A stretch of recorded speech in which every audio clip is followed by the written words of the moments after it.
प्यारे देशवासियों, नमस्कार। आज से 5 साल पहले आप सबने मुझ पर अपार भरोसा जताया था और अपने निर्वाचित जनप्रतिनिधियों के माध्यम से मुझे भारत के राष्ट्रपति के रूप में चुना था। आज मेरा कार्यकाल पूरा हो रहा है। इस अवसर पर मैं आप सभी के साथ कुछ बातें साझा करना चाहता हूँ। सबसे पहले मैं आप सभी देशवासियों के प्रति तथा आपके जनप्रतिनिधियों के प्रति हार्दिक कृतज्ञता व्यक्त करता हूँ। पूरे देश में अपनी यात्राओं के दौरान नागरिकों के साथ हुए संवाद और संपर्क से मुझे निरंतर प्रेरणा मिलती रही। छोटे छोटे गांवों में रहने वाले हमारे किसान और मजदूर भाई बहन, नई पीढ़ी के जीवन को संवारने वाले हमारे शिक्षक, हमारी विरासत को समृद्ध बनाने वाले कलाकार, हमारे देश के विभिन्न आयामों का अध्ययन करने वाले विद्वान, देश की समृद्धि बढ़ाने वाले उद्यमी, देशवासियों की सेवा करने वाले डॉक्टर व नर्स, राष्ट्र निर्माण में संलग्न वैज्ञानिक व इंजीनियर, देश की न्याय व्यवस्था को योगदान देने वाले न्यायाधीश व अधिवक्ता, प्रशासन तंत्र को सुचारू रूप से चलाने वाले सिविल सर्वेंट्स, हर वर्ग को विकास से जोड़ने में सक्रिय हमारे सामाजिक कार्यकर्ता, भारतीय समाज में आध्यात्मिक प्रवाह को बनाए रखने वाले सभी पंथों के आचार्य व गुरुजन, आप सभी ने मुझे अपने कर्तव्यों का निर्वहन करने में भरपूर सहयोग दिया है। संक्षेप में कहूँ तो समाज के सभी वर्गों का मुझे पूरा सहयोग, समर्थन व आशीर्वाद मिला है। मेरे मनोमस्तिष्क में वे सभी क्षण विशेष रूप से अंकित रहेंगे जब मेरी मुलाकात अपनी सेनाओं, अर्धसैनिक बलों तथा पुलिस के बहादुर जवानों से होती थी। उन सभी में देश प्रेम की अद्भुत भावना देखने को मिलती है। अपनी विदेश यात्राओं के दौरान जब भी प्रवासी भारतीयों के साथ मेरा मिलना हुआ, हर बार मुझे मातृभूमि के प्रति उनके गहरे प्यार और अपनेपन का एहसास हुआ। देश के सर्वोच्च नागरिक पुरस्कार समारोहों के दौरान मुझे अनेक असाधारण प्रतिभाओं से मिलने का अवसर मिला। वे सभी पूरी लगन, अटूट समर्पण और दृढ़ निष्ठा के साथ एक बेहतर भारत के निर्माण में सक्रिय हैं। इस प्रकार अनेक देशवासियों से मिलने के बाद मेरा यह विश्वास और भी दृढ़ हुआ कि हमारे निष्ठावान नागरिक ही वास्तविक राष्ट्र निर्माता हैं और वे सभी भारत को बेहतर बनाने के लिए प्रयासरत हैं। ऐसे सभी निष्ठावान देशवासियों के हाथों में हमारे महान देश का भविष्य सुरक्षित है। प्यारे देशवासियों, अपने इन अनुभवों से गुजरते हुए अक्सर मुझे अपना बचपन भी याद आता रहा है कि किस तरह महत्वपूर्ण ऐतिहासिक घटनाएं हमारे व्यक्तिगत जीवन को प्रभावित करती रहीं। जब अपने छोटे से गांव में एक साधारण बालक के नज़रिए से मैं जीवन को समझने की कोशिश कर रहा था, तब देश को आज़ादी हासिल किए हुए कुछ ही साल हुए थे। देश के पुनर्निर्माण के लिए लोगों में एक नया जोश दिखाई देता था। उनकी आंखों में नए सपने थे। मेरे दिलो दिमाग में भी एक धुंधली सी कल्पना उभर रही थी कि एक दिन शायद मैं भी अपने देश के निर्माण में भागीदारी कर सकूंगा। कच्चे घर में गुजर बसर करने वाले एक परिवार के मेरे जैसे साधारण बालक के लिए हमारे गणतंत्र के सर्वोच्च संवैधानिक पद के बारे में कोई भी जानकारी होना कल्पना से परे था। लेकिन यह भारत के लोकतंत्र की ताकत है कि इसमें हर नागरिक के लिए ऐसे रास्ते खुले हैं जिन पर चलकर वह देश की नियति को संवारने में अपनी महत्वपूर्ण भूमिका निभा सकता है। कानपुर देहात जिले के परौख गांव के अति साधारण परिवार में पला बढ़ा वह रामनाथ कोविंद आज आप सभी देशवासियों को संबोधित कर रहा है। इसके लिए मैं अपने देश की जीवंत लोकतांत्रिक व्यवस्था की शक्ति को सत सत नमन करता हूँ। चूँकि मैंने अपने गांव का उल्लेख किया है, तो मैं इस बात का भी उल्लेख करना चाहूँगा कि राष्ट्रपति के कार्यकाल के दौरान अपने पैतृक गांव का दौरा करना और अपने कानपुर के विद्यालय में वयोवृद्ध शिक्षकों के पैर छूकर उनका आशीर्वाद लेना मेरे जीवन के सबसे यादगार पलों में हमेशा शामिल रहेंगे। इसी साल प्रधानमंत्री जी भी मेरे गांव परौंख आए और उन्होंने मेरे गांव की धरती का मान बढ़ाया। अपनी जड़ों से जुड़े रहना भारतीय संस्कृति की विशेषता है। मैं युवा पीढ़ी से यह अनुरोध करूंगा कि अपने गांव या नगर और अपने विद्यालयों तथा शिक्षकों से जुड़े रहने की इस परंपरा को आगे बढ़ाते रहें। प्यारे देशवासियों, आजकल सभी देशवासी आज़ादी का अमृत महोत्सव मना रहे हैं। अगले महीने हम सब भारत की आज़ादी की 75वीं वर्षगांठ मनाएंगे। हम 25 वर्ष की अवधि के उस अमृत काल में प्रवेश करेंगे जो स्वतंत्रता के शताब्दी वर्ष अर्थात 2047 में पूरा होगा।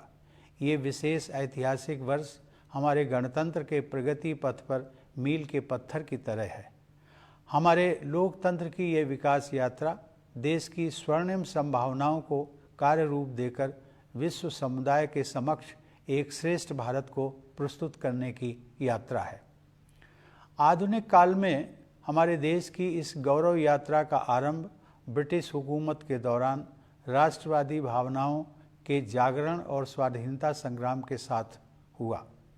19वीं शताब्दी के दौरान पूरे देश में पराधीनता के विरुद्ध अनेक विद्रोह हुए।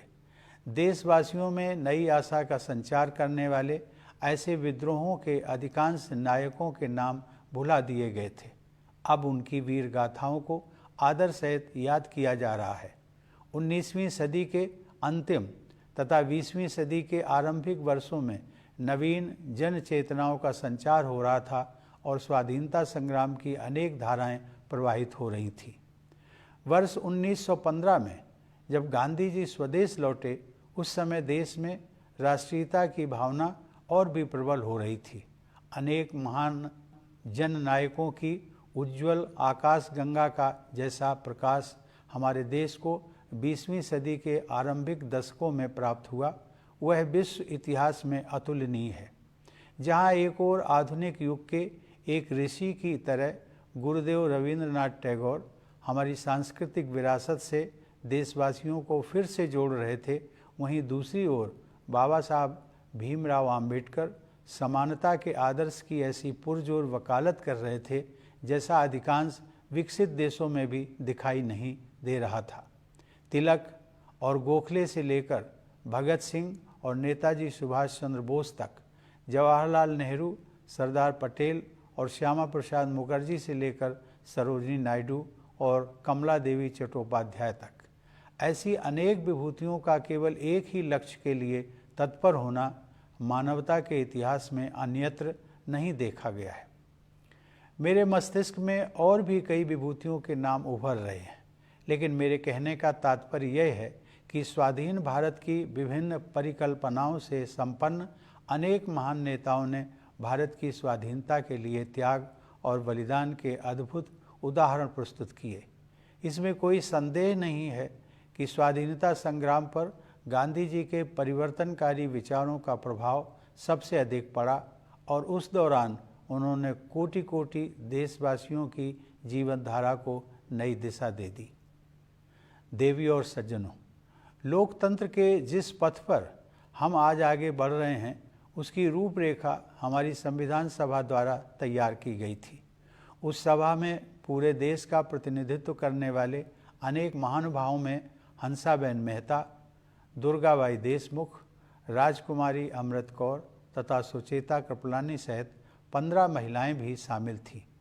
संविधान सभा के सदस्यों के अमूल्य योगदान से निर्मित भारत का संविधान हमारा प्रकाश स्तंभ रहा है और इसमें निहित आदर्श चिरकाल से संरक्षित भारतीय जीवन मूल्यों का हिस्सा रहे हैं।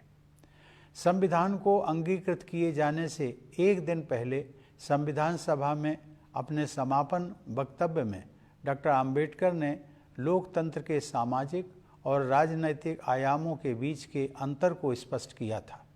उन्होंने कहा था कि हमें केवल राजनीतिक लोकतंत्र से संतुष्ट नहीं होना चाहिए। मैं उनके शब्दों को आप सबके साथ साझा करता हूँ। उन्होंने कहा था, हमें अपने राजनीतिक लोकतंत्र को एक सामाजिक लोकतंत्र भी बनाना चाहिए। राजनीतिक लोकतंत्र टिक नहीं सकता यदि वह सामाजिक लोकतंत्र पर आधारित न हो। सामाजिक लोकतंत्र का क्या अर्थ है? इसका अर्थ है जीवन का वह तरीका जो स्वतंत्रता, समानता और बंधुता को जीवन के सिद्धांतों के रूप में मान्यता देता है। स्वतंत्रता, समानता और बंधुता के इन सिद्धांतों को एक त्रिमूर्ति के अलग अलग हिस्सों के रूप में नहीं देखना चाहिए। उनकी त्रिमूर्ति का वास्तविक अर्थ यह है कि उनमें से किसी भी हिस्से को एक दूसरे से अलग करने पर लोकतंत्र का वास्तविक उद्देश्य ही समाप्त हो जाता है। प्यारे देशवासियों, जीवन मूल्यों की यह त्रिमूर्ति आदर्शयुक्त, उदारतापूर्ण और प्रेरणादायक है। इस त्रिमूर्ति को अमूर्त अवधारणा मात्र समझना गलत होगा। केवल आधुनिक ही नहीं बल्कि हमारा प्राचीन इतिहास भी इस बात की गवाही देता है कि वे तीनों जीवन मूल्य हमारे जीवन की सच्चाई हैं। उन्हें हासिल किया जा सकता है और वस्तुतः उन्हें विभिन्न युगों में हासिल किया भी गया है। हमारे पूर्वजों और हमारे आधुनिक राष्ट्र निर्माताओं ने अपने कठिन परिश्रम और सेवा भावना के द्वारा न्याय, स्वतंत्रता, समता और बंधुता के आदर्शों को चरितार्थ किया था। हमें केवल उनके पद चिन्हों पर चलना है और आगे बढ़ते रहना है। सवाल उठता है कि आज के संदर्भ में एक सामान्य नागरिक के लिए ऐसे आदर्शों का क्या अर्थ है। मेरा मानना है कि उन आदर्शों का प्रमुख लक्ष्य सामान्य व्यक्ति के लिए सुखमय जीवन का मार्ग प्रशस्त करना है। इसके लिए सबसे पहले सामान्य लोगों की मूलभूत आवश्यकताएं पूरी की जानी चाहिए। अब संसाधनों की कमी नहीं है। हर परिवार के पास बेहतर आवास तथा पीने के पानी और बिजली की सुविधा उपलब्ध हो, इस दिशा में हम काम कर रहे हैं। यह बदलाव विकास की बढ़ती हुई गति तथा भेदभाव से पूर्णतः मुक्त सुशासन द्वारा ही संभव हो सका है। मूलभूत आवश्यकताओं को उपलब्ध कराने के बाद यह सुनिश्चित करना है कि प्रत्येक नागरिक अपनी क्षमताओं का उपयोग करते हुए खुशी के अवसर तलाशे तथा अपने नितांत निजी गुणों का समुचित उपयोग करते हुए अपनी नियति का निर्माण करे। इस दिशा में आगे बढ़ने के लिए शिक्षा ही मुख्य साधन है। मेरा मानना है कि राष्ट्रीय शिक्षा नीति युवा भारतीयों के लिए अपनी विरासत से जुड़ने और 21वीं सदी में अपने पैर जमाने में बहुत सहायक सिद्ध होगी। उनके विकासमान भविष्य के लिए अच्छी स्वास्थ्य सेवाएं अनिवार्य हैं। कोविड की वैश्विक महामारी ने सार्वजनिक स्वास्थ्य सेवा के बुनियादी ढांचे में और भी अधिक सुधार की आवश्यकता को रेखांकित किया है। मुझे खुशी है कि सरकार ने इस कार्य को सर्वोच्च प्राथमिकता दी है। शिक्षा और स्वास्थ्य सेवाओं का लाभ उठाते हुए हमारे देशवासी सक्षम बन सकते हैं और आर्थिक सुधारों का लाभ लेकर अपने जीवन निर्माण के लिए सर्वोत्तम मार्ग अपना सकते हैं। 21वीं सदी को भारत की सदी बनाने के लिए हमारा देश सक्षम हो रहा है, यह मेरा दृढ़ विश्वास है। प्यारे देशवासियों, अपने कार्यकाल के 5 वर्षों के दौरान मैंने अपनी पूरी योग्यता से अपने दायित्वों का निर्वहन किया है। मैं doctor Rajendra Prasad, doctor S Radhakrishnan और डॉक्टर APJ अब्दुल कलाम जैसी महान विभूतियों का उत्तराधिकारी होने के नाते बहुत सचेत रहा हूँ। जब मैंने राष्ट्रपति भवन में प्रवेश किया था तब मेरे तत्कालीन पूर्ववर्ती श्री प्रणब मुखर्जी ने भी मेरे कर्तव्यों के बारे में मुझे बुद्धिमत्तापूर्ण सुझाव दिए। फिर भी जब कभी मुझे किसी तरह का संशय हुआ तब मैंने गांधी जी का और उनके द्वारा सुझाए गए मूल मंत्र का सहारा लिया। गांधी जी की सलाह के मुताबिक सबसे अच्छा मार्गदर्शक सिद्धांत यह था कि हम सबसे गरीब आदमी के चेहरे को याद करें और खुद से ये सवाल पूछें कि हम जो कदम उठाने जा रहे हैं क्या वह उस गरीब के लिए सहायक होगा। मैं गांधी जी के सिद्धांतों पर अपने अटूट विश्वास को दोहराते हुए आप सबसे ये आग्रह करूँगा कि आप प्रतिदिन कुछ मिनटों के लिए ही सही गांधी जी के जीवन और शिक्षाओं पर अवश्य विचार करें।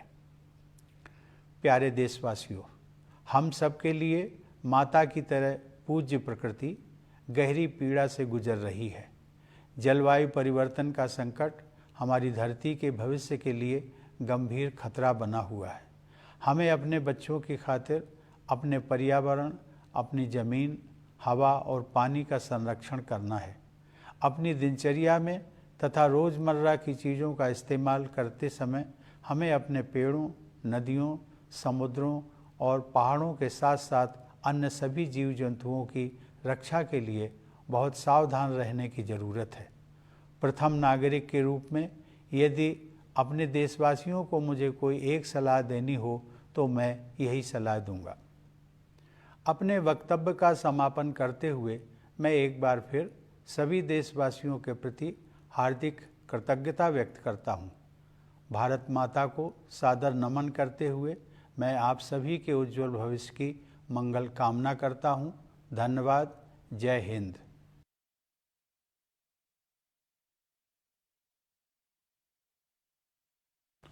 Dear fellow citizens, Namaskar. 5 years ago, you had reposed immense trust in me and chose me as the President of India through your elected representatives. As I demit my office at the end of my term, I wish to share a few ideas with you all. Let me begin by expressing my deep gratitude to all fellow citizens and elected representatives. I have been inspired and energized by my interactions with citizens during my visits across the country. Farmers and workers from small villages, teachers shaping young minds, artists enriching our legacy, scholars investigating various facets of our country, business people creating wealth for the nation, doctors and nurses serving the people, scientists and engineers engaged in nation building, judges and advocates contributing to the justice delivery system of the country, civil servants who run the administration smoothly, our social workers actively connecting every social segment with development, preachers and masters of all sects who maintain the flow of spirituality in Indian society, you all have continuously helped me discharge my duties. In short, I received full cooperation, support and blessings from all sections of society. I will especially cherish the occasions when I had an opportunity to meet our brave Jawans of the armed forces, paramilitary forces and the police. Their patriotic zeal is as amazing as it is inspiring. During my visits abroad, whenever I spoke with members of the Indian diaspora, I found their love and concern for the homeland very touching. During investiture of civil awards, I had an opportunity to meet some of the most exceptional minds at work. With diligence and dedication, they are busy creating a better tomorrow for their fellow Indians. All these reaffirm the belief that the nation is after all composed of its citizens, and with each of you striving to make India better and better. The nation's great future is secure.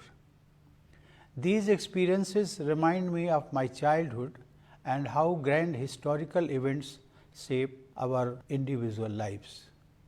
When I was growing up in a small village, the nation had only recently achieved independence. There was a fresh wave of energy to rebuild the country. There were new dreams. I too had a dream that one day I would be able to participate in a meaningful way in this nation building exercise. A young boy living in a mud house could not have any idea about the highest constitutional office of the Republic. But it is the testament to the strength of India's democracy that it has created pathways to let each citizen take part in the shaping of our collective destiny. If that Ramnath Kovind from village Paronk is addressing you today, it is solely thanks to the inherent power of our vibrant democratic institutions. Since I have mentioned my village, let me also add here that among the most memorable moments of my life has been visiting my home during my term and touching the feet of my teachers at Kanpur to seek their blessings. This year, the Prime Minister also honored my village, Paronk, with his visit. This connection with our roots has been the essence of India. I would request the younger generation to continue this tradition of staying connected with their village or town, their schools and teachers. Dear citizens, the nation has been celebrating Azadi Ka Amrit Mahotsav. Next month, we will celebrate the 75th anniversary of independence. We will enter the Amrit Kal, the 25-year period leading to the centenary of independence. These anniversaries are milestones on the journey of the Republic, a journey to discover its potential and to offer its best to the world. In modern times, the glorious journey of our country commenced with the awakening of nationalist feelings during colonial rule and the launch of the freedom struggle. There were many uprisings across the country in the 19th century. The names of many of the heroes who brought hopes of a new dawn have long been forgotten. Contributions of some of them have come to be appreciated only in recent times. Around the turn of the century, the various struggles were coming together, creating a new consciousness. When Gandhiji returned to the motherland in 1915, the nationalist fervor was gaining momentum. I have always strongly believed that no other country has been as fortunate as India in having a galaxy of leaders, each of whom was an exceptional mind within a span of a few decades in the early 20th century. Gurudev Rabindranath Tagore, like a modern-day rishi, was at work to help us find our cultural roots again, while Babasaheb Bhimrao Ambedkar was vigorously advocating the cause of equality that was unheard of in most advanced countries. From Tilak and Gokhale to Bhagat Singh and Netaji, from Jawaharlal Nehru, Sardar Patel and Shyama Prasad Mukherjee to Sarojini Naidu and Kamala Devi Chattopadhyay. Nowhere in the history of humankind have so many great minds come together for a common cause. So many more names flash across my mind, but the point I wish to make is that a diverse range of great leaders with their diverse range of ideas for an independent India had made huge sacrifices for the freedom movement. Gandhiji, of course, was the one whose transformative ideas influenced the outcome the most and who changed so many lives in the process. The formal map for the democratic path we all have been navigating was drafted by the Constituent Assembly. It included great minds from across the country, including 15 remarkable women such as Hansaben Mehta, Durgabai Deshmukh, Rajkumari Amrit Kaur and Sucheta Kripalani. The constitution they prepared, with invaluable contributions from each of them, has been our guiding beacon. Values enshrined in it have been part of the Indian ethos since time immemorial. In his concluding remarks in the Constituent Assembly before the Constitution was adopted, Dr. Ambedkar had pointed out the distinction between two kinds of democracy. He had said, "We must not be content with mere political democracy." I quote, "We must make our political democracy a social democracy as well. Political democracy cannot last unless there lies at the base of it social democracy." What does social democracy mean? It means a way of life which recognizes liberty, equality, and fraternity as the principles of life. These principles of liberty, equality, and fraternity are not to be treated as separate items in a trinity. They form a union of trinity in the sense that to divorce one from the other is to defeat the very purpose of democracy." Unquote. Dear fellow citizens, this trinity of ideals is lofty, noble, and uplifting. They must not be mistaken for abstractions. Our history, not only of modern times but also from ancient times, reminds us that they are real, that they can be realized, and indeed have been realized in different eras. Our ancestors and founders of our modern nation exemplified the meaning of justice, liberty, equality, and fraternity with hard work and an attitude of service. We only have to follow in their footsteps and keep walking. And what do such ideals mean for a common citizen today? I believe the chief goal is to help them discover the joy of living. For that, first of all, their basic necessities must be taken care of. We have indeed come a long way from the days of shortages of resources. We are working with the objective of providing better housing and access to drinking water and electricity for every family.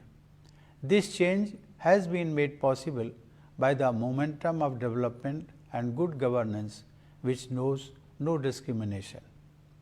Once the basic necessities are taken care of, the next requirement is to let each citizen pursue happiness by discovering their potential and letting them do what they alone are destined to do. Here, education is the key.